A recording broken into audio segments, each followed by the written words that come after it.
Good morning, students. How are you all? Today we will learn English. The topic for today is the poem titled A House, a Home. Before starting with the detailed explanation of the poem, it is very important for us to know something important about the poet. This poem is written by Lauren Martha Haley, also known as Lauren M. Haley. She is an American poet born on December 8, 1921 in St. Peter, USA. The theme which we find in her writing is that her writing style is simple yet thought provoking. And in this poem also we are going to see the same theme. So let's begin with the poem. A house, a home. Students, before we start, let us discuss first what do you mean by a home?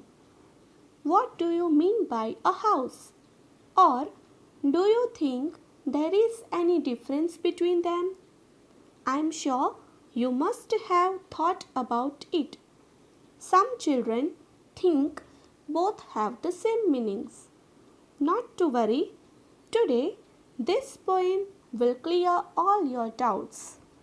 A house is a more general word, it refers to the building, whereas a home is more personal and involves the people who live in it and the daily activities inside. So, a home has more emotional associations. So, let's read and understand the poem. A house, a home. What is a house? It's brick and stone and wood that's hard, some window glass, and perhaps a yard. Its eaves and chimneys, and tile floors, and stucco and roof, and lots of doors. The poet says that a house is made up of bricks, stones, and hard wood. A house has window glass and possibly an open space in the front or the back for the gardening. Tile floors, fine paint on the walls, roofs, the elevation of the roofs, that is eaves, chimneys to let the smoke out, and lots of doors. So, we come across lots of new words in these stanzas. Let me just read it out for you. Yard, garden or corridors outside the house. Eaves, the part of the roof that hangs out over the walls. Stucco, fine paint used for wall surface.